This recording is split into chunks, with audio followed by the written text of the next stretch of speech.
Monsieur Willy Kalengai, au Nigeria, jusqu'en l'an 2000, l'Africain le plus riche, Aliko Dangote, il n'était pas milliardaire.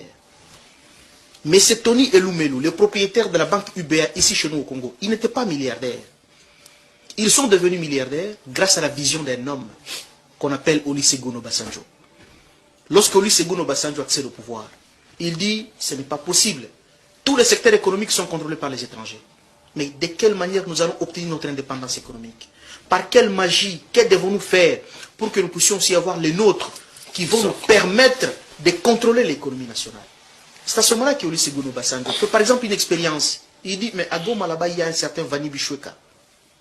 C'est un entrepreneur congolais. Il est percutant. Amenez-moi Vani Bichweka ici. Il arrive au Congo central. Il trouve, mais il y a un homme là-bas qu'on appelle Seledia. Amenez-moi ici. Oh non, il y a Tatouka Sebou là-bas. Oh, voilà, qu'ils viennent ici. Il rassemble 100 jeunes Nigérians dans la salle.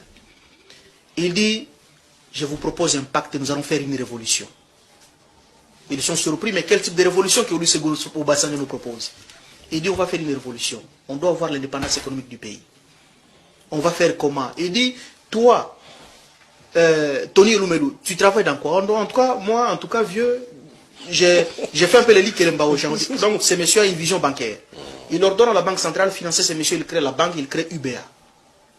Et aujourd'hui, UBA est installé même à Dubaï, même en France, même aux États-Unis d'Amérique. Aliko Dangote, toi tu es dans quoi? Oh non, moi je pars au Vietnam, je pars acheter du ciment, ainsi de suite. Il dit, ah donc toi tu es dans... Voilà. Il instruit aux banques centrales, donne l'argent au ministre de l'économie, il crée la cimenterie.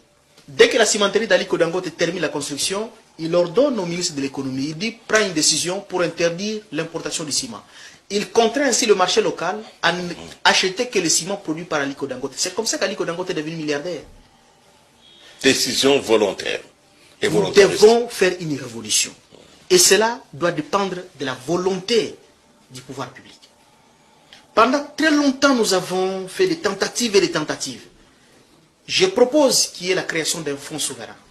Lorsqu'il y a des Congolais qui se mobilisent pour la création de banques, il faudra que l'État congolais, grâce à ces fonds souverains, accepte d'accompagner ces Congolais. Au travers des fonds souverains, l'État congolais doit aussi prendre un moratoire fiscal pour tous les Congolais qui s'aventurent dans le secteur bancaire. Parce que c'est grâce au secteur bancaire que nous serons en mesure de financer nos activités de développement. Je propose encore que dans ces pays, qu'il n'y ait plus une seule société commerciale qui soit créée sans que les Congolais ne soient dans le capital social. Monsieur Willy Kalengai, aujourd'hui, quand vous visitez toutes les monarchies wahhabites du Golfe Persique, je fais allusion au Bahreïn, au Qatar, au Koweït, dans tous ces pays-là, même si vous êtes musulman, le musulman dit le musulman n'a frère que musulman. Même si vous, monsieur Willy Kalengai, vous êtes musulman, vous arrivez aujourd'hui en Arabie Saoudite, vous arrivez aujourd'hui au Qatar, vous voulez créer votre société, on vous interdit, on dit, monsieur, vous n'avez pas les droits. Vous ne pouvez pas créer la société au Qatar. Si vous voulez créer une société au Qatar, il y a une condition. Associe-toi à un Qatari. Ouais. Tu veux créer une société en Arabie Saoudite, associe-toi à un Saoudien. Vous créez la société. D'ailleurs, au Qatar, on vous dit, il n'y a que les Qataris qui doivent être majoritaires dans le capital social. Et au Qatar même, on vous ravit votre passeport pour que vous ne puissiez pas fuir. Pourquoi? Parce que l'économie nationale, les richesses du pays doivent profiter aux nationaux. Par essence, dans toutes les monarchies wahhabites, les dieux ne leur avaient donné que deux richesses.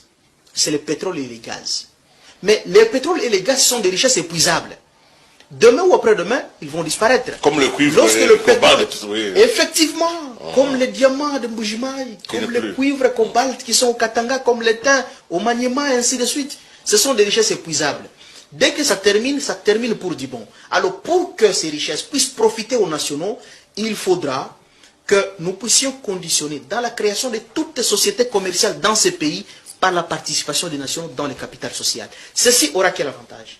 Ça permettra à ce que les Congolais aussi participent dans la formation des richesses. Ça permettra, en cas de bénéfice, nous allons aussi nous partager les bénéfices. Et ça va aussi permettre à l'État congolais de contrôler l'économie nationale. Parce que sinon, les étrangers tels qu'ils sont là, le marché financier, c'est un marché spéculatif. Il s'appelle juste au téléphone, on bloque l'argent, dollar monte. Et ça va encore continuer de monter. Ça n'a pas encore touché le plafond. Ça va encore continuer de monter.